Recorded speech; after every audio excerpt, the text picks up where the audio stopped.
It's just another night for Supernatural Girls. Real stories, real answers to life's biggest supernatural mysteries. And now for another exciting interview with paranormal experts from this world and others. Here's your host, paranormal researcher Patricia Baker, on the one, the only Supernatural Girls.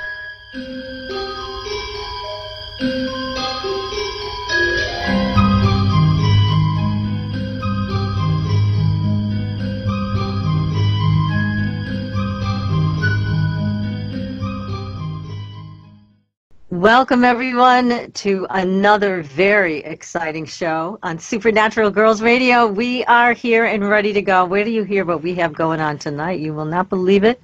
You are going to have to fasten your seatbelts. It's going to be a great show and a really great ride.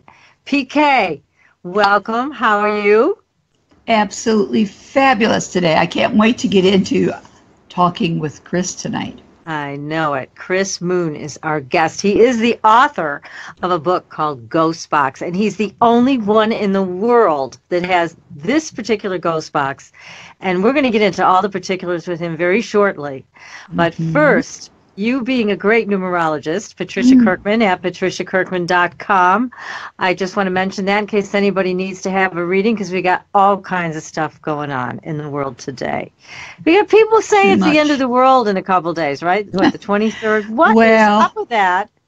I think they're paying too much attention to the fake news, okay? Okay. It's absolutely crazy, the things that people will pick on and think about. It's bad enough when we're having the different things taking place between the ocean, the world, everything. There's something wrong everywhere. Nothing is put together. We've got earthquakes, we've got fires, we've got volcanoes going through chaos, we've got another storm that just hit Puerto Rico, and it's just one thing after another. I guess you could call that the coming at the end of the world, because each group, that is the end of their world. Yes, it is. You're right. And because people have lost their houses and things like that, and everything they own. It's terrible. So you're right. But this it's a Christian numerology thing that I read about. But you're saying, yeah, okay. Don't buy the book. Okay. We will not buy that. It's false. It is fake false information. Okay. Yes. We don't want fake. No, we only do the real deal here anyways. That's right. But I wanted you to address it because it's flying around the internet, and I wanted you to be able to say this as from your place of knowledge as a numerologist. When we talk, excuse me, when we talk about the 23rd, that's a 6th day, which is all about family type situations and making things better for the world at large and dealing with alternative things. I don't think that's what God had planned for the end of the world. Yeah, I agree. Okay, so that's good news. We can all breathe a sigh of relief. Definitely. We'll make it past the 23rd. Okay. And anything else we need to be aware of from those numbers, everything coming up? What's happening? Well, actually, we're still reviewing this entire year. That's what this month is about for everybody. And one of the things that today's all about, all types of communication and a lot of scary, stupid things going on, but a lot of good things that we could really pay attention to. Well, let's take a look at what was going on in Argentina, that article that you brought up. That's right. That's on our Facebook page, everybody, if you want to read it and see the photographs. That's right. Don't cry for me, Argentina. There are UFO sightings going on down there, and there are sightings of aliens, pictures people are taking of aliens. Now, remember what Simeon Hein told us, that these South American countries have come out and said, yes, we admit it. The governments have said, yes, we know they're here. We've had interactions with them. Our people have had interactions with them. Why won't we come out in a bigger way? Because we are afraid from repercussions from the United States government. Isn't that sad? It's pathetic. It is. It really is. Gee, wouldn't it feel bad to think that we're the only country that's not seeing any of these things or being visited? I mean, I guess we're in quarantine. I guess. Maybe According to the government, they don't exist. We all know that's baloney. Baloney. We know it's baloney. Someplace else, but not here. Yes, you're right. Exactly. Well, anyways, please go to our Facebook page. You've got a lot of great stories on the Facebook page. Definitely. Give us a like, follow us, join us on Twitter. Sign up for the Fringe Files. That's our newsletter. Yes. Yeah, must sign up for that. And again, our website is supernaturalgirls.com. And tonight we have, I think, the most exciting guest ever. I have to agree with you. Yes. Don't you think? I think so. I think so too. We're very fortunate. We are so grateful to have this guy on the show. And he came in at the last second. He was able to move his own plans around just to be with us. We are so happy and honored to have him with us. His name is Christopher Moon, and he has a new book out called Ghost Box, which he co-authored with his mom, that's so cool. I think that's extremely cool. But let's say a little bit about Chris first, because he's a renowned physical and electronic psychic medium. So he's also a psychic medium, even without the Ghost Box. And he's a paranormal researcher. He is an educator and speaker. And he's appeared on national television programs. He's a star also. Such as, he's been on the Today Show, he's been on Paranormal State, Ghost Adventures, Door to the Dead, Most Extreme Places to Stay, the Lizzie Borden House. We're going to be talking about that. Yes. Right here in Massachusetts. And Chris is with us tonight. We are going to talk about this Ghost Box thing. He's the only one in the world that has this Ghost Box. We've got so much to hear about tonight. Chris, welcome to the show. Well, thanks for having me. I appreciate it. It's our pleasure. Now, first definitely. Foremost, please tell us, because you have a long history of paranormal experiences. I mean, this is like since the very beginning of your life. But tell us, how did you get into this thing with a Ghost Box? We found it fascinating.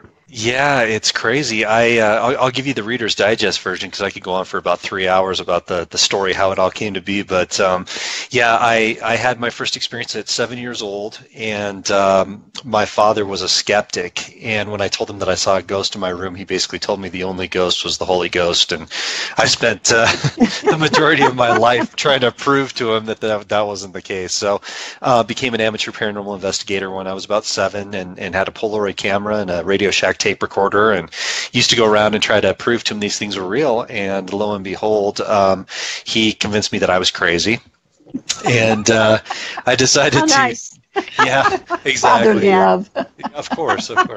So I directed my passion into music, and I started playing guitar very early on, and was in bands very early on. And at age 16, moved into a new house, and actually had more paranormal experiences the night that we moved into this house than I had in my life prior to that point. So had to make a decision what I did with that, and obviously I decided to move forward with the paranormal. And I'd be in bands touring, and I'd actually, while I was on tour, go ghost hunting, and everybody thought I was crazy for doing it, but they kept me out of trouble, so they encouraged it. And I eventually had a tour manager who was into the same stuff that I was. We go ghost hunting together. And so when I retired from music, we put together the first paranormal webzine, which was ghosthuntermagazine.com, which was a lot of fun. It was terrible looking, but we were able to put all of our evidence up there online. You'll find a pattern with me. Usually when I start out things, I have no idea what I'm doing. I just go for it and hope that it turns out okay. But this magazine got pretty big, and it came out right around the same time as Ghost Hunters and the TV show, and it kind of blew up and got big, and eventually opened up Haunted Times magazine, which was a print paranormal magazine, and my partner in that was my father, the skeptic. So. Wow. Yeah, he went in as the skeptic to debunk me. I went in as the believer and the one who was going to prove that it was real. And I guess I won because I eventually was able to show him enough proof that he stood up at one of my events and said, you know what, he's changed my entire view on the afterlife. I have to do this. But when that happened, I was stuck because I was like, now what do I do? What's my new life mission at this point? Because that was How many years did it take you, Kristen? Yeah, it's like the Holy Grail. You found it. Wow. It was over at that point. So no, I was too deep in at that point. I was already a quote unquote professional paranormal investigator, psychic medium. So but I hold ghost hunter universities, which are the first event of their kind. Basically back in 2003, we were doing investigations, and the news was following us around and kind of watching what we were doing. And what was happening is the public was actually calling in to the bed and breakfasts and saying, how do we become part of this? How do we go on these investigations? So we put together this like quick class and a paranormal investigation using the tools, and it started out in one location, and we've literally been around the world doing these classes. We still do them to this very day. So. And then, of course, I tour college campuses. Started in 2006, and usually do about anywhere between about 20 and 30 campuses each year. And I get to speak to students. That's a lot. Yeah, take them out on ghost hunts, and it's a lot of fun. We have a good time. But the box, how did that all come to be? That's how did that happen? How did you find this thing? Well, it kind of found me, I guess. When it comes down to it, I was always a person who was fascinated with EVP, electronic voice phenomena, because as a medium, I'd been hearing things myself for a very long time, but there was really no way to prove to anybody else what was being said. So, a lot of the times you become the crazy person when you're telling somebody, hey, there's somebody in the corner who wants to talk to you. They go, you're crazy. So. I was always fascinated with the idea of actually interviewing spirits, as crazy as that sounds, and just going in with respect. I'd always say, you'd see a lot of these things on TV today where people yell and scream at the walls and things like that, but I always thought the most important thing was to be as respectful as you possibly could be, and treat them like people, explain why you're there, what you're doing, and ask them if they'd be kind enough to communicate with you. That makes sense. It seems logical. I know. It's like, why would you go in and start screaming? I mean, it doesn't make sense that you're trying to develop a relationship so you can have a conversation, right? Exactly. Same idea. So, yeah, that was my idea, and lo and behold, I started getting a lot of recordings of spirits, not just their voices, but them actually answering our questions and things along those lines. So, I was known very early on as a quote-unquote EVP expert or specialist or whatever the case might be, and the situation with Frank was just bizarre. It was funny, and I want to tell everybody to get the book so you get the full value of this relationship. It was so funny reading this. It's a great book, and there's a lot of humor in it. But please tell us. Thank you. Yeah, it was a crazy story how it all came to be with Frank, and I'll leave the whole story for everybody to read in the book. But essentially, Frank got in touch with me and told me that I was a lunatic for what I was doing. I was making a fool out of myself by being this EVP person, and we got into this fight and fought for about 3 months over email flame war, and eventually my mother was the one who came to me and told me, stop fighting with that crazy man, and I said, okay, fine. So I wrote you were really trading insults back and forth. Oh, we were going at it. He was, you're crazy, and I'd say you're a jerk, and we would just go back and forth. And I didn't know much about him, though, and so when my mom said, let this crazy man go, so I wrote him back an email. I said, Frank, you stay on your side of the street, I'll stay on mine, and he wrote me back another email which basically said, you may wonder why I'm such an expert in this EVP. It's because I've actually completed Thomas Edison's telephone to the dead, and I really laughed. I really laughed out loud. I was like, you're nuts. There's no way possible. And I told him, I said, I'll fly to any location that you are in the world to see this thing work one time. And the crazy thing about it was he was about 15 minutes from my office that entire time. We yeah, you got to love the internet. So we had fought for a long time for absolutely no reason. And so we decided to set up this formal meeting, and the only place that you can obviously do that is the International House of Pancakes. So, of course, yes, yeah, it's just logical. Yes. Absolutely. So, yeah, my father and I got on the suits and the briefcases, the laptops, and we drove out to IHOP, and there was Frank in this little flannel shirt and this trucker's cap, the little tiny red ponytail coming out of the back, and he thought we were the government coming to take him away at that point. So, once we convinced him that we weren't CIA or FBI or anything like that, he actually sat down and told us the story about how it all came to be, and that story was absolutely incredible. So he eventually invited us to come down to his workshop, and we did, and it was the following weekend, and he showed us this machine that was an old 1980s computer tower, and it looked like somebody had torn it apart and rebuilt it, put it back together with this little wood speaker sitting up on top of it, and he flipped this thing on, and it sounded like a broken radio. It sounded like somebody was taking a radio dial and just tuning it back and forth, and I thought this guy built a broken radio, and he was talking to ghosts and aliens through it. So I said, we need to go. I tried to get out. We thought we were going to get killed, so we were leaving, and he proceeded to tell me at that point that he was supposed to stay there. The voices told him that he was supposed to stay there and build these things. I was supposed to take it out and talk to ghosts, and we probably stood there for 5 minutes just in the most awkward silence that's ever happened, and finally grabbed the machine, got out of there as fast as we could, and Frank just kind of trailed us all the way out, all the way through the driveway. But the machine sat on the shelf for a year, and we'd laugh about it. So he trusted you enough to give you the machine. Well, the voices told him that he was supposed to give me the machine because I was the guy who was going to go take it out and talk to ghosts. Right. So. Well, I thought a year later. Yeah, I thought he was insane. So yeah, it sat there for a year and collected dust, and we'd laugh about it. And we had this huge investigation coming up at the Sallie House in Atchison, Kansas, which I don't know if everybody knows about the Sallie House, but it's one of the most intense cases that's ever been in the paranormal. There was a show called Sightings that did 12 episodes on it, Unsolved Mysteries, and it's back in the 90s. But anyway, we were going back out there for our third investigation, and one day I walked into the office and decided I was going to prove to Frank it really didn't work before we were getting ready to shut down for the holidays.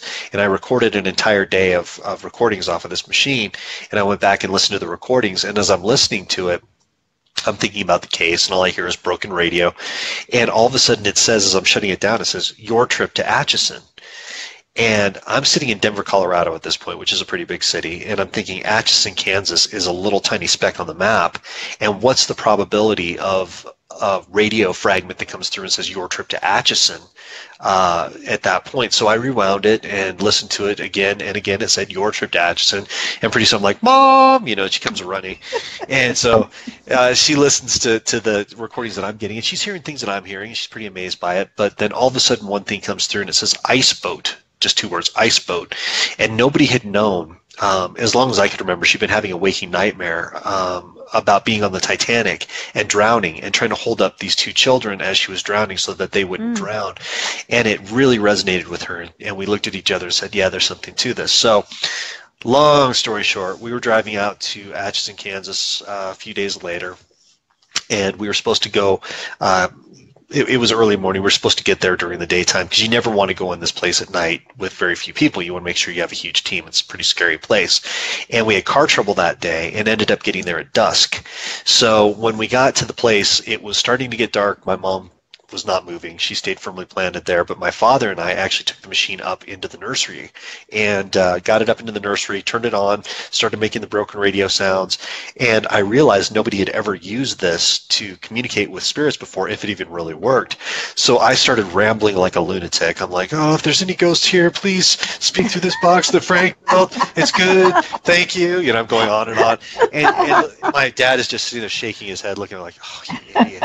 And so, the last thing I said at that point was I said technicians assist, and at that point, nowhere, huh? Yeah, just hit me, technicians assist, and we started walking out of the room, and we got a couple of steps down, and from behind somebody had turned that machine all the way up, and it was just that white noise, and my father and I both froze because we heard it at the same time, and it felt like we stood there for hours. It was probably 30 seconds, but the most amazing thing after that happened was you hear this male voice come through the speaker of the machine over the static, and it says, Sallie, listen. Now, at this point, the hairs on my body shot up. I am hunched over, freaking out, and I see my father's reacting to it the same way. He's hearing the same thing I am. But the most incredible thing that happened was the little girl's voice that we captured dozens of times on open air EVP comes through the speakers of the machine. This technician was actually training her how to use the machine. Incredible. And yeah, we stood there and listened for forever. It was pitch black by the time we got outside. But anyway, we took all the recording equipment we had and pointed it directly at this machine, and we collected about 15 years worth of EVP in 3 days that we were there. And it was incredible. It was just amazing. We truly had Thomas Edison's telephone to the dead. The problem that I had is that I hadn't thought it out. and I wanted to tell the world about it, and made the mistake of starting to tell radio shows and different people, and they thought I was crazy. So I went from respected EVP analyst to lunatic in about 10 seconds. And yeah, No. well, you tell That's people you have painful. a magic radio that brings through the voices of the dead, people kind of look at you a little funny. So um, it was tough at first, but the nice thing about it was is that people, when they would come to my ghost hunter universities, would actually be able to use the machine, and they'd start speaking to spirits in the locations, you know, Lizzie Borden and people who died in these places, and they were always blown away by it. But the one thing that would always happen is that one of our attendees who was there would hear one of their deceased loved ones come through the speaker of the machine, and they'd call out to them. And I would say, that's not why we're here. And they would get really upset. That's my grandma, that's my dad, that's my... And it wasn't that I was trying to be mean.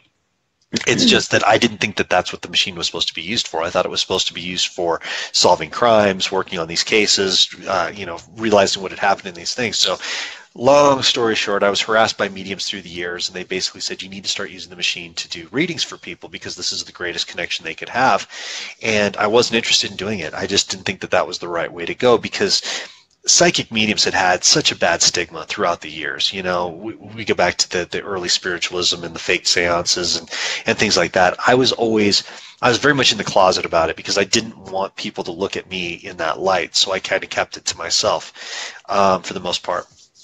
And eventually, Chip Coffey brought me out to the Savannah Ghost Conference, and ended up having me do a demonstration in front of a crowd where it was the first time I ever did readings for people.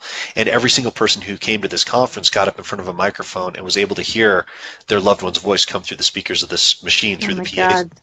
And they call it they call it the Savannah experience. You can still go online and read about it.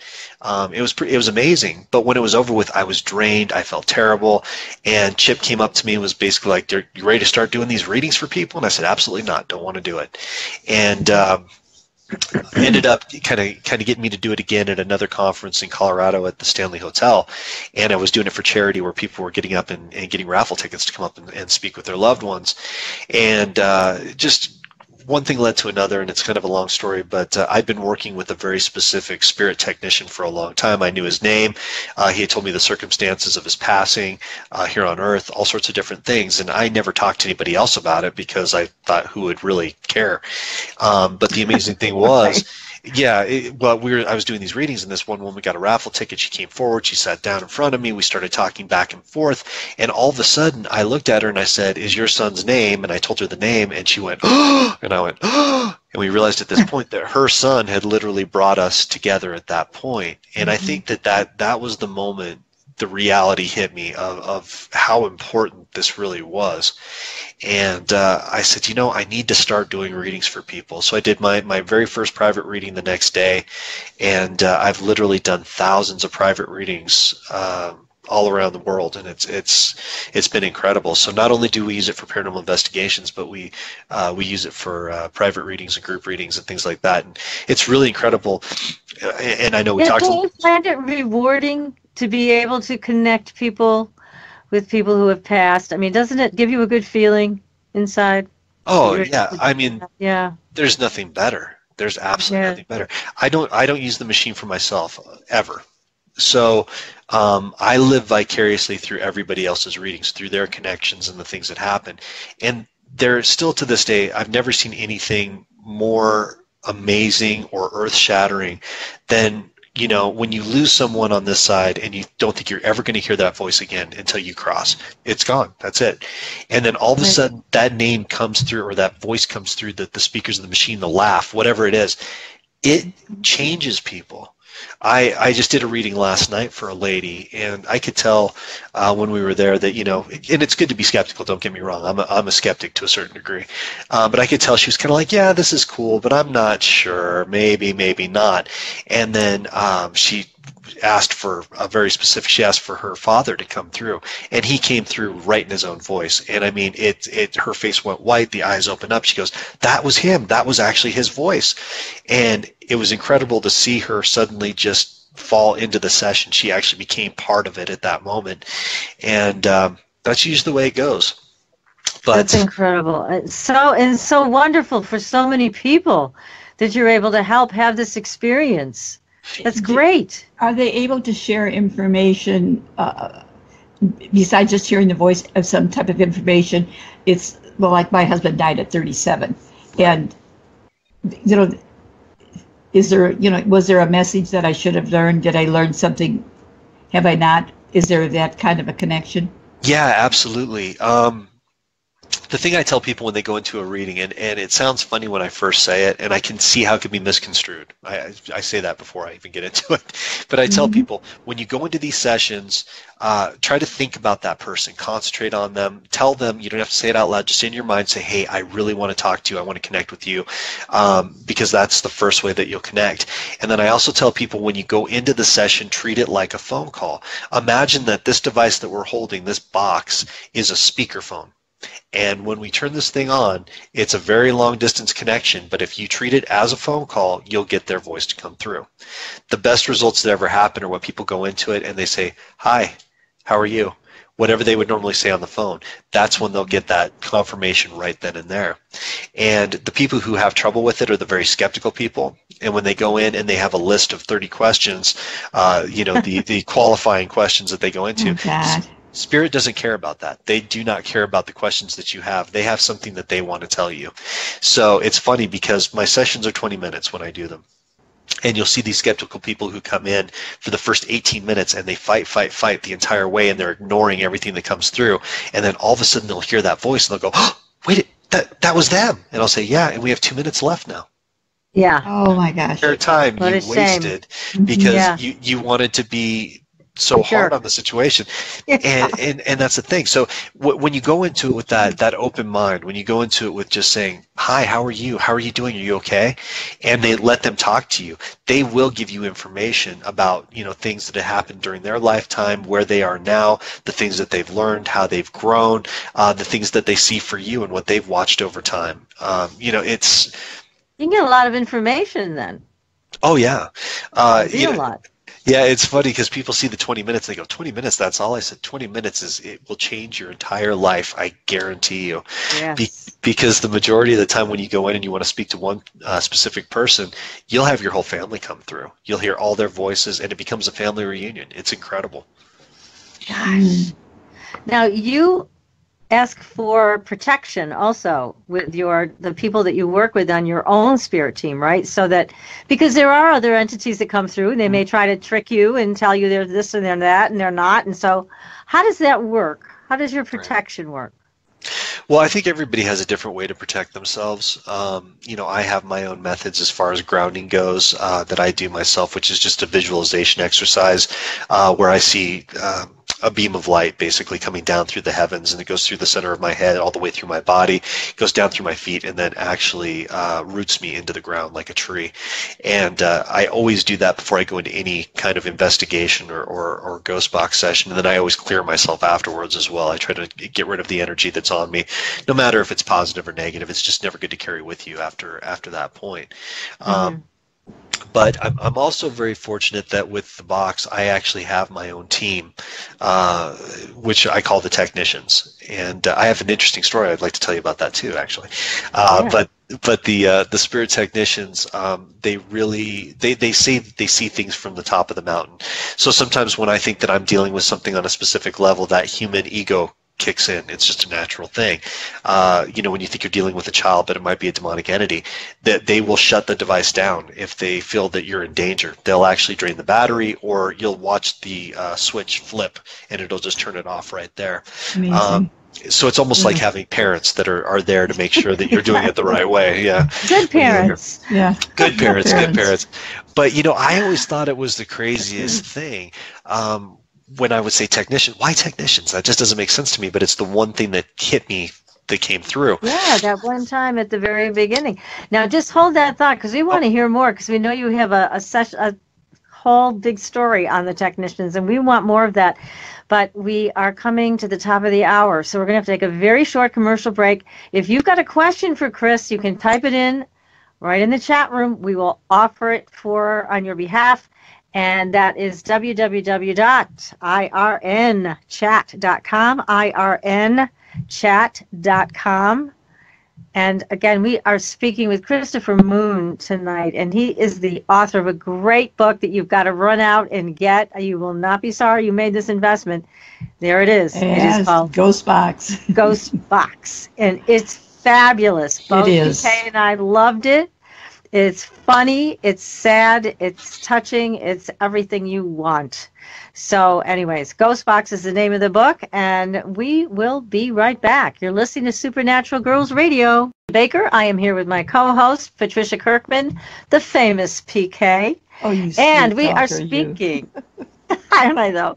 We are speaking with a terrific guest tonight, Christopher Moon. He is the author of a great book you must get called Ghost Box. Yes. We're talking about spirit technicians, but before we go to spirit technicians, there is a question from Dark Knight, and Dark Knight wants to know, how many years, Chris, have you been doing this? Yeah, I'm not sure which portion he's talking about. I assume we're talking about the box, with the Ghost Box. Probably. Yeah, as far as back as we can tell right now, it looks like late 2003, early 2004 is when the first contact was made with Frank. So about a year later, went out there. Like I said, we'd sat on the shelf for about a year collecting dust, but we took it out there very early on to the Sallie House and realized we could actually speak to spirits. Amazing. Now, tell us all about the spirit technician connection. This is a good one. Yes. As far as the technicians? Yeah. Yes, that you came upon this. Okay, yeah, this was the craziest thing. I say the craziest thing, it's all crazy, really. Sometimes I have to do that seriously with myself. I start listening to the things that I'm saying. I go, is this really happening? There's not a morning that I don't wake up and go, okay, wait a minute, are you crazy or is this real? And then I kind of have, work through that process, and then something happens synchronistic and I go, okay, I'm supposed to do this. But yeah, I know it sounds nuts. I do. So I realized very early on, like I said, the first time I said the technician's assist thing, I had no idea what that even meant. And we first started hearing the voices of these spirit guides come through the device. I made the assumption at that point that they were just, these random guides or angels that were out there doing this. But I later found out in speaking to them that they've always worked specifically on this project, in developing it and working on it. And I know, as crazy as it sounds, Thomas Edison is still very much in charge of putting this whole thing together. And he comes through the device on a consistent basis. But we talk about these different entities that are out there. We're not talking about strictly people who've lived on Earth and passed away and moved on to the other side, or even what you consider standard spirit guides that are over there. There's a lot of interdimensional creatures that are out there that I don't think we'll ever fully, at least I don't feel like I'll ever fully understand exactly where they are on the quantum physics ladder, on the string theory idea, but they're out there working on the project just as much as terrestrial entities would be. And I really found it to be this fascinating group that's been over there, literally hundreds, if not thousands of them, that I work with. And I always ask for the name to come through to begin with. Who are we? Technicians assist, and I wait and I say, and who's with us today? And we'll get different names that'll come in. Some that make sense, some that are very exotic sounding, some that make no sense whatsoever. But the thing that a lot of people don't know is that I'm not really listening for the name. It's great to have the name and know that, but there's a very specific tone of frequency that comes through that I hear when I know that it's my team, my technician team, and that's when I know to move forward. And I don't even really talk about that a lot. I'm kind of revealing that on this show. It's a tone more than anything else, and that's how I know I can move forward. So thank you for sharing that with our audience, because that's a very important piece of information of how you get that feeling to go ahead, that it's safe and it's okay. Yeah, and that's the only way to move forward with it at that point. So yeah, I deal with a lot of different personalities, a lot of different spirit that's on the other side. But the tone is really what makes the difference. So even then, like I said, I've always had to kind of check myself and say, are you really dealing with these entities? Is it maybe just one who's kind of changing things around and making you feel like there's more out there? I always question these things. It's always my skeptic mind that's running. And something happened very recently. I joined an ITC group on Facebook, and that's something I don't do a lot. I don't really work with a lot of other people who do this type of research because it's a very competitive and gets a little rude from time to time field. But for some reason I felt drawn to this specific person in this group. And what they were doing is actually posting up different things on there as far as historical facts, like a lot of things that had to do with the ITC experiments that have been done through the years. And there was a story in there that I had never heard before about a man and woman who had actually done research in the early 1980s using radios to communicate with spirits on the other side. And of course, when I saw this, I was fascinated. Oh, I got to read this. So the fascinating thing that came out of this for me was they started communicating with different voices that were coming through randomly, but they said that there was one voice that was always over the top of the other voices, and they said, well, who are you? And it said, I'm the one who connects the bridge. I'm the one who protects you as you go across the bridge. You can call me technician. Ah, there you go. For heaven's sakes. Isn't that something? And it all snapped together Wow. for me. I went, that's incredible. That's absolutely amazing. So that was my validation at that point. That told me, okay, there really is something to this. Even though I've been doing it for years, I said, okay, now I can say for sure that this is really happening. So that was really nice to hear. And I've had validation through the years, amazing things that have come through. You mentioned, I think we were talking off air a little bit about the skull experiment. Yes. You had mentioned the skull experiment, and I had never read that book until fairly recently. And for people who don't know what the skull experiment was, is basically a group of scientists and psychics who got together in Skull, England, to either prove or disprove once and for all that psychic phenomena was real.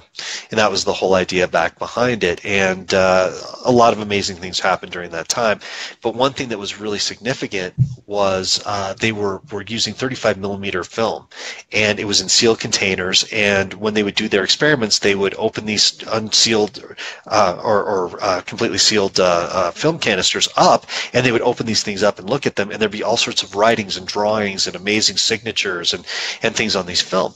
So one of the main contributors who was coming through during this time was Thomas Edison. Exactly. And I had no idea that this was the case. Well, one of my students actually made me aware, made me read the book, and there's a section in there that talks about Thomas Edison coming through one of the psychics and on one of these containers stating that he was going to complete his telephone to the dead using a physical medium, Frank, and that there was going to be another man who was going to take it out and show the world this machine and show that spirit reality or spirit communication was a reality.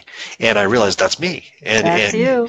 And it was like reading your own history. I went, this is absolutely amazing. This has all been planned long before we ever had any idea. And there's a big team over there. We've had Robin Foy, the lead medium for the skull experiment, on the show several times. And he's a great guy. He's now a friend of ours. It's amazing. And for people who would like to see what they've done, they can either read Robin's book, which is Witnessing the Impossible, or they can watch a video on YouTube. It's a full-length movie called The Afterlife Investigations, which will show everything that they've done. But we got a scoop from him last time. So if you want to go back and listen to a show to find out why it ended, we were the only ones to find out why it ended. A fascinating story from Robin. I gotta go listen now. You got to hear that, and we got to have him back on. Maybe we'll have the two of you on together. That would be fun. That would be fun. That would be Yes. interesting. Wouldn't that, though? Yes, because they are now starting to sit again over in Europe. So we're going to have to find some way to bring all this together. It's very powerful what's happening now. If they're Wouldn't that be starting to great? do that, if they're starting to do that again, I would like to be a part of that. I'd like to take the machine and be a part of that. Yeah, well, we're going to put you guys together for sure, and Good. it will be fun. Now, I know people wanted to call in, so I wanted to give the number out, which is 888-919-2355. Again, that phone number to call in if you want to talk with Chris is 888-919-2355. And if you'd rather, you can write your question in the chat room, which is irnchat.com, irnchat.com. Well, this is, you're in the right place, Chris, because Supernatural Girlz is where paranormal is normal. So we don't think of any of this as crazy. To us, this is everyday life. This is how Definitely. it really is. So Absolutely. you've come to the right place and talking to the right people, and our audience, I know they're all right with us in the same place. That's good to know. Now, in your book, you have so many wonderful adventures and so many heartwarming experiences that you've offered to people, women who've lost their children. You've been able to put them in touch with each other. I mean, my God, this is phenomenal work. It's really, this is what to me, spirit is all about, being able to connect like this. Yeah. I'm sorry. Go ahead. No, I was going to say, the tremendous gift of that, when a parent loses a child, that reconnect to know that it's really okay, because some fight it for so long. Yeah, it's being a parent. I can't even fathom the feeling that has to happen when you lose a child. It's out of order. It's doesn't feel like it's in the progressive way, and the most precious thing you have is your children. And I of course, like anyone else, I've always kind of sat back and thought about how terrible that would be, and the tragedy that happens to parents and children in those cases. But it really was that case that I talked about in the book with the Bereaved Mothers Club, where all of these women wanted to reconnect with their children who most had died in very violent and tragic ways. And there was a lot of crying and screaming and emotion and wanting to know why. And that case, and I'll let everybody read the chapter completely, but that case was very interesting for me because that was the most physical medium experience that I've ever had in my life, because not only were these children's voices coming through the machines and crying and explaining and going through all these different things, but I realized as I was doing the session for all these poor women, I was actually taking on the energy of these children, and they were seeing me, just the energy, as their kids. So as I would finish the session and they would come up and grip onto me, they were holding their child. It was like an occupation, not a bad occupation, but their child was there. They were with me, and they were able to feel their presence as they connected physically with me. And it was in hindsight, it was absolutely amazing. At the time, it was terrifying for me. And draining, but now being able to look back on it, and the gift that I was able to give them that night was probably one of the greatest experiences of my life. Yes, absolutely. That, oh my God, that's the kind of thing that I'm sure people who have lost children, parents who have lost children, can only dream about, but yet you've made it happen for this group and hopefully for many more. And now you've had these heartwarming experiences with people, but you've also had some pretty terrifying experiences. Yes. With some other types of entities. Right. Tell us about some of those. Well, I'll tell you this. When I teach most of my classes or I speak at universities, one of the first things that people come up to me and ask me is, aren't you scared to death to do this work? How do you go out and do this? And, there are still those frightening moments, but, the universe puts you in the place you're supposed to be. And I finally came to accept that this is my role. This is what I'm supposed to be. I'm a spiritual warrior. I'm a communicator. It's what I do. So I don't fear things nearly as much as I used to. But again, I'm put in positions that are almost horror movie-like, sometimes worse than horror movie-like. The scenarios couldn't even be imagined where you're dealing with demonic entities, and you're being choked, you're being scratched, you're being thrown downstairs, you're physically attacked, spiritually attacked. You're witnessing your friends, your mother being attacked energy-wise and physically scratched and burned in front of you, and realizing that there's very little, if anything, that you can do to stop it from happening. We just did on our show, the Ghost Box Chronicles. We our last episode that we had, my co-host Dee Garcia, who's in the chat room tonight. Hi, Dee. How are you? Hi, Dee. Hello, Dee. She's like the most super awesome co-host that ever existed. So hi, Dee. She was out with us doing the investigation, and while we were out there, what we do that's a little different on our shows is we film on Facebook Live while we're filming the show.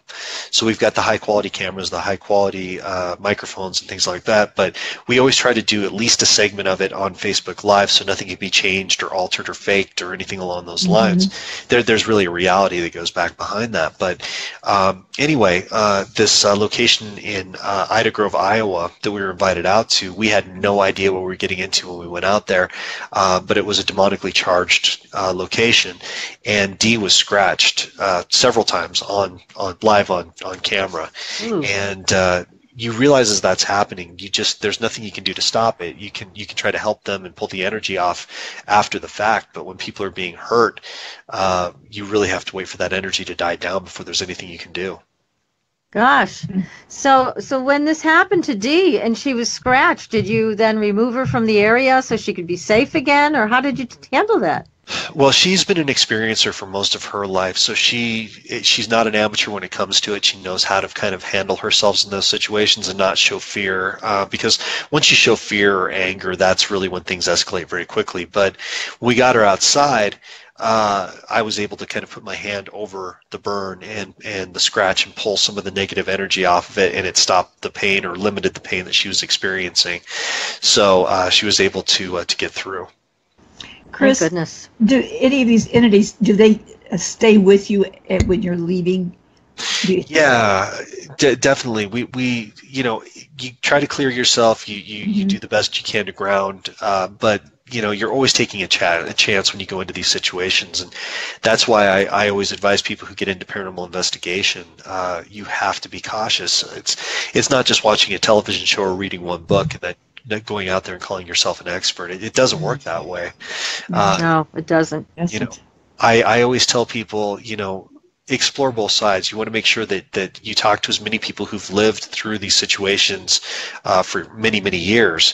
You might take some of that information with a grain of salt, but it's better to talk to people who've experienced these things and learn before you ever put yourself in those positions, and always ask for help if you need it.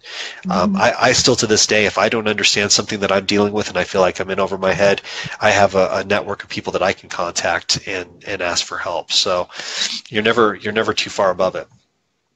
That's good. It's good that you have that kind of network. And I think that's great advice, don't you, PK, for anybody who thinks that they're going to go out and do this kind of thing? Definitely. You have to work carefully, especially now, right? With the veil so thin? Thank you for saying that. Yeah, that's something I talk about in my spirit communication presentation is about how since 2001, the veil's thinned to almost nothing. By the time we hit 2012, we're literally at a point where we're reaching across, millennia. We're basically just touching the other side on a consistent basis. Wow. What do you see for the future with this, Chris, as it stands right now? Good question. That's a great question, actually. I don't get that question a lot. Now, are you talking about with the machine, or are you talking about the spirit? The combination, both, actually. Well, that's a nice segue, actually, because I'm gonna take a step into another side of this, which is part of the book with the ET aspect of things. This is my personal belief, and what I've seen so far is that disclosure is coming very quickly. And when I'm speaking about disclosure, I'm speaking about the reality that the world governments already have been well aware of for many, many millennia at this point. They understand the risk, and they're trying to suppress it because, once there's a loss of power in government and religion and all these different things, when one man doesn't control or rule another, what do they do? So I feel like the spirit world's been trying to prep us. I feel that there's been an opposition to it, and I think that it's now to a point where we are going to start to see things escalate very, very quickly. And I think that even the mainstream media has been trying to kind of warn us about these things or prepare us for these things that are about to take place. Well, that's a great answer. I can't wait to see, because I see disclosure, and I know, PK, we've talked about this endlessly, not coming from the governments, but just coming from our own experiences out in the world, like whether the UFOs show up on our backyard or what. It's not, but the U.S. government doesn't see any benefit to sharing any of this with us. They think that they have to be in charge. They've got to show how strong they are and how powerful, even though they can't control the things that are coming in and out of our own skies. They can't control on a day-to-day basis. Yeah. Right. So, but anyway, so I hope that people understand how important your work is, Chris, in developing a level of comfort with all of this and seeing that it's not something to be afraid of. Generally, I mean, I'm not saying go in and start conjuring up demons that you don't want to do, but in contacting people on the other side and having these conversations, there's a lot of healing in it, which you've been able to offer across the board to people. Do you see more of this opening up within the next?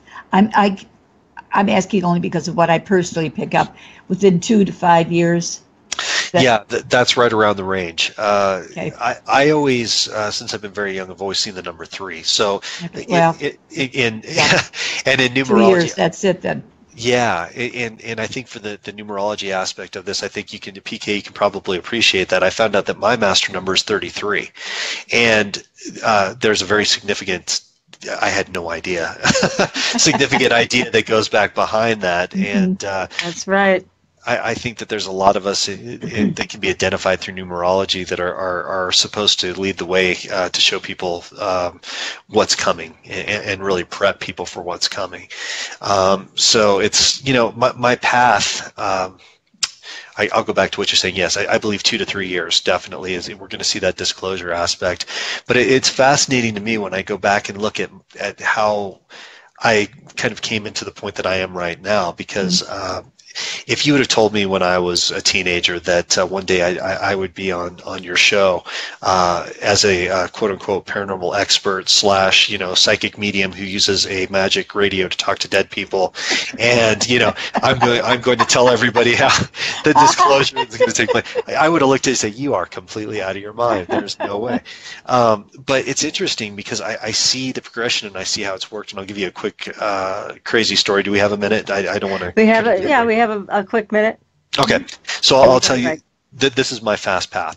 Okay, as a musician, when I was younger, again, I've always had these abilities and knew there was something there. But even as a young musician, I played guitar, and that's what I did. I was very happy playing guitar, and I was actually forced into singing for a band at one point. I didn't want to sing, but there was no singer, so they said, "You're the singer now." And I said, "Oh, I can't do this. Don't want to be up front singing." So I had to teach myself to sing, number one. And then I would sing, but I was very quiet. And then somebody eventually told me, "You have to be a front man. You've got to talk to the crowd and get them excited and bring them in and engage them and do all these different things." I don't know how to do that. Well, you have to. So I kind of forced myself to get out there and show, this whole idea about being a front man. And I think I became pretty good at it over the years. And one thing that would happen to me on a consistent basis is that I really loved the band AC/DC. This is important. So the band AC/DC. And I was fascinated with them. They were the greatest thing ever to me. I love playing their music. They were the best. And there was a band that came out in the 1980s called Tesla. And I thought that their music was pretty good, but anytime we would try to cover one of their songs, disaster would strike. And eventually, it got to the point that when their songs came on the radio, car accidents happened, people got hurt. It got very, very bad. So we would get to the point when Tesla would come on that we would turn off the radio, burn the CDs, do all those different things to make sure it didn't happen. So I had no idea why this was, and I know this sounds crazy, but I'm getting to my point. So but you're going to have to hold the point until after the break. We're going to have to be on the edge of our This is truly a cliffhanger. Yeah. I know, it's a cliffhanger. We're going to be on the edge of our seats. So here, we got to take a real short break. If you want to call in, 888-919-2355. Again, 888-919-2355. You're listening to Supernatural Girls Radio, where paranormal is normal. We'll be right back. Welcome back, everyone, to Supernatural Girls Radio. I'm your host, Patricia Baker. I'm here with my co-host, PK, and our terrific guest tonight. We're having so much fun. Yes. With Christopher Moon, and he is the author of a terrific book called Ghost Box, and we are on the edge of our seats waiting for the point to the story. There's the beautiful cover of the book. It is. It's a wonderful book. You guys got to get it. It's amazing. It's great. It's entertaining, and it's informative. Get it. It's wonderful. So we're on the edge of our seats here, Chris. We got to finish this Oh, finishing the story, yeah. So, Yes. favorite band was AC/DC, and anytime that we would play or even have the music of Tesla, the band, on anywhere, bad luck would ensue. So, it got to the point where everybody would know when that song came on or the band came on, you turn off the radio immediately. And especially there was a song called Edison's Medicine that they used to do. And once that would come out, shut everything down because the world was going to blow up. It was one of those types of situations. So, yeah, I thought really weird. So fast forward many, many years, I had a little blue ghost box that Frank had built me. It was the second or third generation device that I'd had, and it ran on batteries, and it was very small. Not a loudspeaker, but it worked really well. And I was at Thomas Edison's museum in Fort Myers, Florida. And I'm walking through with this little box. They had no idea what it was. And I'm walking through, and I'm looking at the walls. And all over the walls, I see AC/DC, AC/DC, AC/DC, AC/DC. And I'm thinking to myself, this kind of makes sense. And then all of a sudden, as I'm sitting there listening to them talking, I realized, I said, Tesla was his number one Nemesis. adversary. And I realized right then and there that even since I was very young, that had been him telling me in his own way, you stay away from Tesla, you stick with me. Whoa. Isn't that incredible? My gosh. He wanted you all to himself. Yeah, it clicked with me immediately, and I went, "Oh my gosh, that's what this is all about." So, as ironic as it was, we were out at one of the old buildings, and we were working with a staff member who I won't give away a name because I'll get in trouble. But they were kind of taking us behind the scenes into some of these different areas, and I actually took the antenna of this ghost box and attached it to a very old original telephone that was still inside the location, and I don't know why I did it. They just told me to, and I turned the device on. There is Edison in front of a group of 5 of my friends as we stood there, and we had a full-blown conversation back and forth with Edison, and he went into detail in telling us where he had actually taken all of his notes for the machine, that they were destroyed by his contemporaries, that he had actually been so afraid that somebody was going to steal his design of the original telephone to the dead, that he didn't actually write everything down, that he actually had it recorded to those old phonograph recorders. Oh, I hear music. I don't know why. Let's ignore it. Well, and it's interesting. I said I think it's Edison. He's playing, or he's somebody's playing a joke here. So. Yeah, phonograph recording. It's almost like I have background music at this point. I know. It is kind of stupid. Hey, Joe, what are you doing to us? We're hearing music on the air that doesn't belong. No. I hear Sweet Dreams. Marilyn Manson, I believe.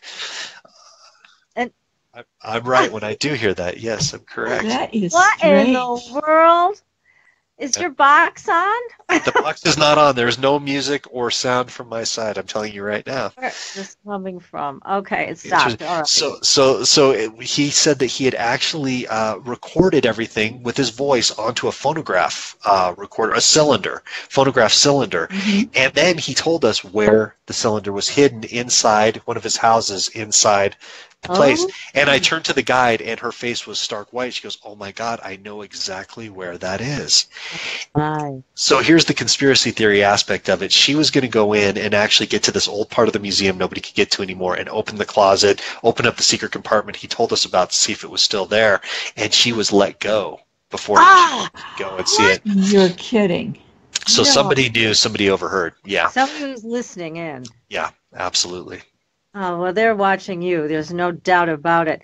Well, one thing PK asked you before is if you could show everybody what the box looks like. And while you're doing that, if that's okay, we have another question, and this is from James Sproul. And James is asking, can Chris talk about the video part of the box? showing the box, everybody, if they can see. There That is is box. incredible. Yeah. It looks so simplistic. That's what makes it even more fascinating. And this is Frank's box. This is the latest version. This was one. Yeah, this was one of the last ones he built for me, and this one was interesting. This was number 40, and he actually built this one specifically for me because I came back to him with specific instruction from Spirit on what they wanted in this device. I am not technical at all. Anybody who knows me knows I am not a mechanical person. And I went back to Frank and I said, Frank, I need you to build a box for me. He goes, yeah, okay, I'll get to it. I said, no, there's some specific things. You're supposed to burn the circuit. You're supposed to do this. You're supposed to do that. And he looked at me. He goes, are you kidding me? And I said, no, that's what they told me. He goes, how did you know to say that? And I said, they told me to tell you. So he built it to my specifications, and it's been the box I've used mainly since 2007. So tell us about this video part of the box. What is that? Yeah, I know James. Hi, James. How are you? He had an experience in Louisville, Kentucky at Scarefest. His grandmother actually came through during the gallery reading, came through the device. So, hey, James. He's also a great box talker, my radio show, Box Talk. So, yeah, the video version of the device, I had bugged Frank for years to do a video version. And if for anybody who knew Frank, he'd go, yeah, I'll get to it. And he rarely would. But I harassed him long enough that I thought it was just time to let it go. And eventually he called me one day or emailed me and said, I'm working on this video device. You need to see it. Like it was all his idea. It made me laugh. So I showed up and did some testing with him, and we had some really interesting images that came through what he was doing with it. A few years later, he actually created what he called the video box, and he invited me over for coffee and showed me just this machine. It looked like a regular Ghost box, Frank's box, but there was this little video screen up on top with some controls. And when he first showed it to me, again, if I wouldn't have known better, I would have thought this guy's crazy. It just looks like static. There's nothing to this. But I knew from my first experience, I was like, you better pay attention because I think there might be something big here. So I started actually, as I'd stare at this more and more, I'd see little flashes that would come through which looked like images, just split second. So sight unseen, we took it out to Atchison, Kansas. Interestingly enough, kind of like the first one. Heard that before. Yes. Yeah. And we were filming a pilot for a show called Ghost Box with Christopher Moon. That was the name of it. I went to an old museum out there, which is an old Victorian mansion that I found out later a woman had built this on top of a cemetery. They didn't move the bodies. They just got rid of the headstones.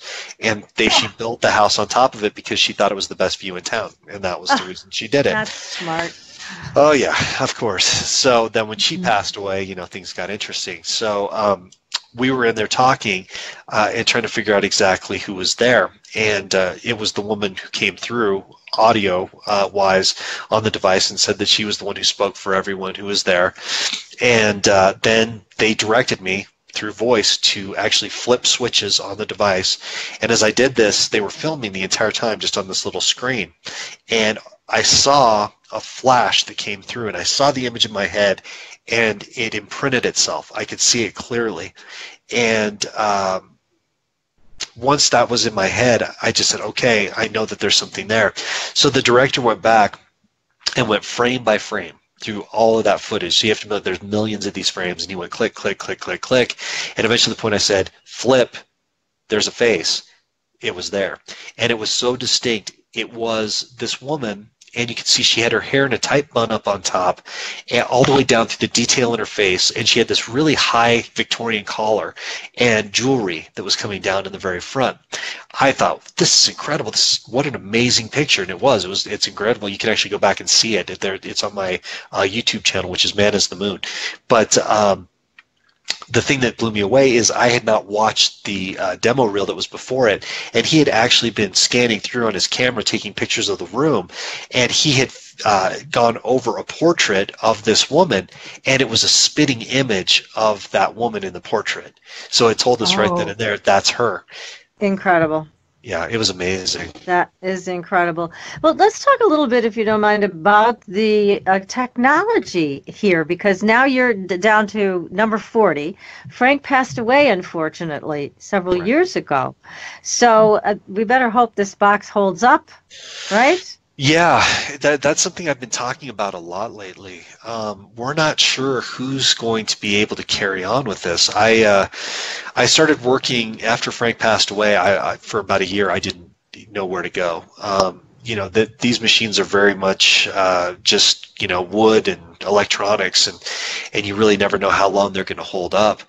And I feel like I've been blessed to a certain point, almost like the oil lasting in the lamp longer than it should have type of idea, because Frank used to do maintenance on these devices about every 4 to 6 months for me to make sure that they were fine tuned. And now Frank's been gone over 3 years, I believe, and we haven't had anybody touch any of these machines. So I had started looking for people to help me with the device. Knowing full well that it was going to be nearly impossible to find a physical medium out there like Frank, who would be able to hear these voices come through and tune the boards and things like that to be able to speak to them.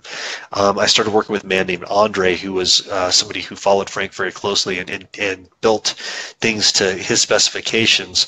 And I actually have 2 devices through Andre, which, while they're not Frank's boxes, they're not ghost boxes in that sense. They do work very well. I think the intention that goes with them works. We've got some great evidence through those. But as far as the devices themselves, I don't know how long they're going to last, and I don't know who would be able to fix them.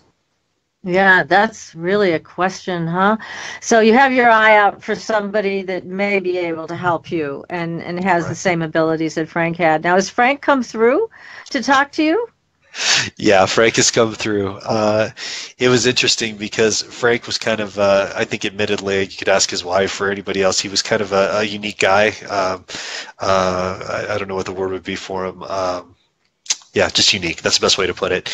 And he had a lot of idiosyncrasies that so it might drive a few people crazy. Not a lot of people knew that Frank was a nudist. He sometimes when you'd show up over at his house, he'd surprise you. And there would be a couple of times you go, wow. So when we went to his funeral, it was kind of funny to exchange the stories. There was a lot of laughter, more laughs than tears when we were talking about Frank. He was just such an interesting guy. But Frank had a colorful vocabulary, and he always swore, because a lot of people, he really trusted people to take these devices. So he'd put these devices out. If somebody said that they wanted one, he'd hand them a device, and then most people would take them and either sell them or say that they didn't work and discredit him, or it really put him in a bad place. So he was always very defensive of his work and things like that. So he'd always tell me, he'd say, when I die, I'm never coming through my own machine. I won't give him the credit. I won't give him the satisfaction. I won't do it. So when he did pass away, I'll never forget, I was in New Orleans when I got the news. And it was worse. It was the worst feeling of loss that I've ever had. Worse than losing a family member. I felt like my spiritual brother was gone at that point, and it really devastated me. And when I got back to Colorado, I remember I turned on a device, and I never do it for myself, but I turned on the device and I said, hey Frank, if you're out there, is there anything that I can pass on to your wife? And he just recorded a little short. He came through and recorded this little short thing about how he was going to miss having coffee in the morning with his wife. Oh. And I was able to pass on that recording to her, and I think it meant a lot to her at that point. So I didn't know what was going to happen past that point, but he is absolutely, he's over there, he's working on the project, he's working on everything. He has no interest in connecting anyone with their loved ones. That's not what he does. But he's very much about the technology, and he always wants to make sure that we're still moving forward, we're advancing with this. So he actually came through over on his video box, and we knew it was Frank because when he showed up, he only showed up with his hat on. That's all he had on. And you can't top that one. No, and once he made his appearance, to all of us in the room, we all went, but then we knew. And he said, I have a few things that I want to show you. And he started showing us some of the most amazing, miraculous. He showed us, this is what they call an angel, this is what they call this is what they call that. And he showed us different images that came through. And I'll never forget it. So I still talk to Frank occasionally. Can he possibly recommend someone that you would be able to use? Is he aware of? You know, I've actually asked him that question several times, and he has not given me a definitive answer towards anyone. So my assumption on this is my mission. I think that I'm supposed to, I probably chose this before I got here. I'm supposed to get to a point of desperation, and then I think that the person who's supposed to come into my life will. I know there's a lot of people out there who've come forward and asked to help with this, but I unfortunately know that a lot of these people have ulterior motives, and I have to be very cautious, with that. Yeah, sure you do. That's the sad part. Yeah, you have to be on guard. What their motives might be. Very hard. What about doctors coming through? Do doctors come through to try to help people with their medical conditions with more knowledge that they've gotten from the other side? We have had doctors come through. It's interesting because usually when it comes down to it, I call my mom Dr. Psychic, because she's the one who, when it comes down to it, they talk to her first. She'll look at somebody, she'll tell them everything from, diabetes, their diet's off, they need more vitamin this, their knees are bad, their legs are bad, change your shoes. She's got the whole thing down. So I usually can rely on them for the medical aspect of things, but I have had I want to say maybe 3 readings over the entire time I've been doing this, had doctors come through and actually, from the spirit world, and actually give recommendations that have been able to help people in this realm over here, where I've actually gotten feedback where they said, yes, in fact, I did go to my doctor and they told me that was the case. Excellent. Yeah, because there have been healers through the years. Edgar Casey, who channeled information from the other side, and Bill Brown, who used to act like an etheric surgeon, and he would have different surgeons possess him, and he would heal people this way. I can tell you a crazy thing that comes stemming from the ghost box to where we are right now, and I'll give you the quick story on this because we have D. Garcia's in the chat room. So, and I didn't get to the technician story about it either. So anyway, I'll back up. So much to talk about here. Oh, I could go on for hours and hours and hours. That's great. But the situation is that Dee's father, unfortunately, they lost him just over a year ago. He passed away, and his name is Oscar Garcia. And I started doing a show with Dee, the Box Talk radio show on Paranormal Warehouse. I started doing with her, I want to say it was February of this year. We actually started doing the show. And from time to time, the audio from the ghost box doesn't come through very well through these headsets. That's why I try to avoid doing those kind of sessions, but people always want us to do readings on the air. So occasionally I'll pull the box out and do readings for people for 5 or 10 minutes and get some communication going for them. But the constant voice that was always coming through was Oscar. He would come through and talk to Dee, he would talk to the family, and he would dominate the sessions. And I used to say, it got to the point I'm like, Mr. Garcia, I have to move on. I've got to talk to other people. So we would have these conversations all the time. So anyway, fast forwarding, I used to think, wow, he comes through an awful lot. So it turns out he was an administrator, a teacher, and Dee had been having a lot of communication with him in conversations. So she said that she had actually run into a situation where one night she was dreaming, and it was a very vivid dream where she was in her old house that she grew up at, and she walked out of her room, and there was me, as strange as that was, in Brownsville, Texas, me and her father, very much in the afterlife, but sitting there in the kitchen with an old telephone, one of the old corded handheld telephones. And he was sitting there talking to me, and I was somehow messing around with it and fidgeting and doing different things, and he was saying, no, you got to do it like this, change that, you're not listening to me. And I was getting frustrated, saying like this, he'd say, no, go do that. So we were having this whole conversation. Well, Dee, before you get mad at me, I'm paraphrasing, it's a longer dream than this, but she realized, she said, Dad, you passed away, and he kind of gave her the shh, don't, if you say that, I'm going to be gone sort of thing. But she thought, how strange is that he's in the kitchen with Chris and they're messing with an old telephone. So long story short, she called me up and she said, hey, I had this weird dream. And I said, did you ever think that maybe he might be one of the technicians? And we kind of laughed about it. So not even a couple of weeks, a few days later, picture the scenario, we're on our radio show, and we decided to make the radio show the celebration of life for her father. So we were going to have all the family call in and talk about the amazing experiences they had with him and any kind of communications and things like that. So I was at a farmhouse, one of my good friends' farmhouses in Iowa, Fairfield, Iowa. And I'm just sitting in their kitchen, and I was trying to do, with their internet that wasn't great, trying to do the radio show, and I had the headset on. And they said, okay, well, let's go ahead and turn on the box and see if we can get a hold of Oscar, see if he wants to come through and talk and all these different things. So I said, okay, great. So I took the box out and I turned it on. Technician's assist, Oscar, are you there? And it was really clouded and it was hard to hear. And I was like, bummer, this is going to be tough for the show.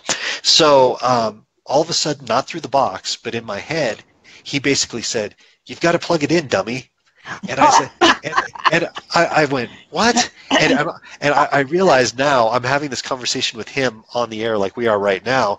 People are watching us, and I'm having a conversation with him in my head. What are you talking about? Plug it? No, I can't.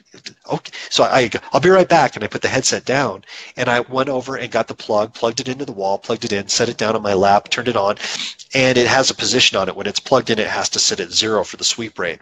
And you never do it above that because you can't hear anything past that point. So I turned the machine back on. It's sitting at 0, and it's not doing anything. And he goes, turn it to 3. And I said, Oscar, I can't turn it to 3. That's too fast. It's not going to work. He goes, turn it to 3. So, okay. And I turned it to 3. There he was, clear as day. He's like, I told you it worked. See? And so he had a whole conversation with Dee, had a whole conversation with the family, was a total comedian, strongest he's ever been, and was able to come through as a guest on his own show in the Celebration for Life. At the end of this conversation, at the end of this, Dee says, Dad, are you a technician? And basically, long story short, he said yes. So we shut down and everything else. Midway through the show, all of a sudden it dawns on me about Dee's dream. We're sitting in a kitchen in the dream, going back and forth trying to fix the telephone. This was the telephone. Right. We were actually, she was foreseeing us sitting in the kitchen trying to fix the telephone. Exactly. Wow, good dream, Dee. That's awesome. Yes. It was absolutely incredible. It was absolutely incredible. So. I only have a couple minutes left, unfortunately, Chris. This has been so great. But I do have to ask you, because in your book you do reference hearing from extraterrestrials, and it's a different kind of communication. It is. So can you talk about that, at least to wrap up and let people know that the ghost box isn't just for people who passed away? No, absolutely not. No, we really are on this ladder, as hard as that is to kind of fathom for some people. They're extraterrestrials. A lot of the times that people see extraterrestrial ships, they assume that they're coming from outer space or whatever the case might be. But from what I've been able to gather from them, they move interdimensionally, and that's why we have no capability of keeping up with these things or even understanding exactly what they are. They come and go with the turn of a light. But what's interesting to me about the extraterrestrial aspect of it is that we are just part of a gigantic collective neighborhood that's out there. And I like to say, if you looked at a ladder, we'd be near the bottom rung, because most of these entities that are out there right now are on a much higher level and higher understanding than we have. We're very much in preschool. Right. And wow. And when it comes down to it, a lot of people say, oh, you speak to extraterrestrials. Well, yes, from time to time, a physical extraterrestrial, maybe, but the extraterrestrials that I deal with are in spirit form.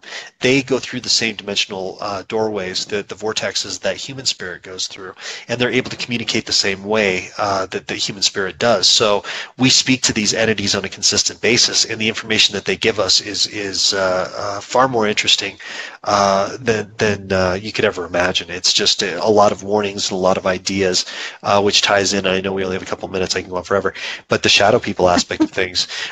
The shadow people, we don't even know what they are. We're still trying to understand what these entities are, and these are just the things that we've identified at this point. These are the things that we know are there. There's got to be millions of other subspecies, souls that are out there that we still have to learn about. Absolutely. Well, Chris, we can't thank you enough. This has been just one of the best shows ever. You're a terrific guest. We've got to have you back. Yes. Please promise us you'll come back Absolutely. And talk to us again about all of these other entities, ETs, etc., that you're communicating with. But again, thank you so very much. So we'll be back next week, everybody, with another terrific show. And until then, we'll see you on the Blue Highway. Good night. Good night. Get the ghost box. Get the book, that's for sure. It is fabulous.